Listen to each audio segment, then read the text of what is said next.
Common signs of a slab leak would be a big water bill, the water company notifying you that a sudden spike in usage, low water pressure throughout the house, continuously running water meter when everything is turned off, damp spots, warm spots from the water leaking under the foundation.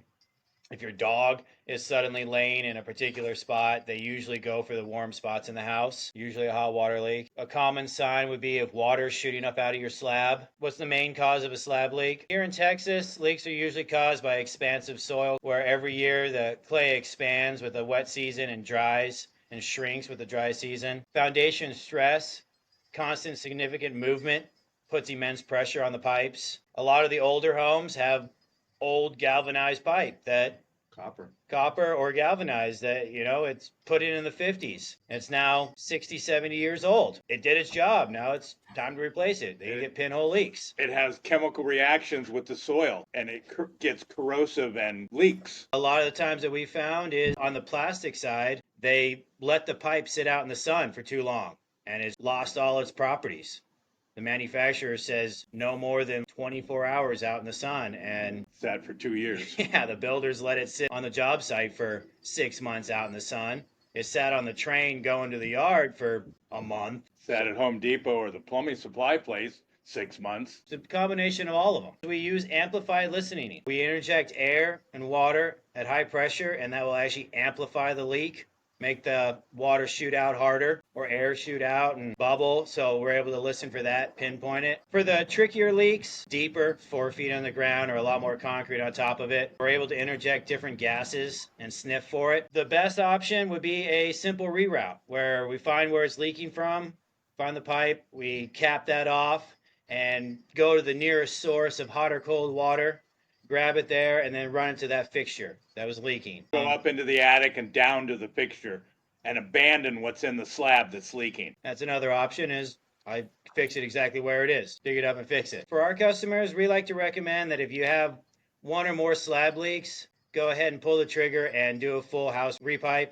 Just because you fix one leak, all the pipes in the house are the exact same age. They're going to be slowly leaking periodically. It just gets stupid after a while spending a couple $1,000s for every time you have a slab leak, when for a little bit more you can repipe the entire house and be good. Yeah, if I saw cut the slab and then I jackhammer it and I do a repair 6 feet over or 3 feet over, it's still the same age pipe, and me jackhammering and saw cutting is kind of violent. It's easy to create another leak. Sometimes it's more cost effective to stop fixing slab leaks and abandon what's in the slab and jump into the walls, go up into the attic and go down to all the fixtures and abandon what's in the slab. It's probably reached its design life. Especially on the older pipe. If you have old galvanized pipe, they have tuberculent and corrosion inside, and they slowly start closing up and you start losing the volume of water. When you thread a pipe, you're actually cutting down halfway through the pipe. That's usually where you have a burst or a leak, is where you've compromised the pipe right off the bat. One of the reasons why you want to be proactive on your drains and your water is that if you have water leaking underneath your slab long term, you're going to get erosion, like how the Grand Canyon was built over millions of years.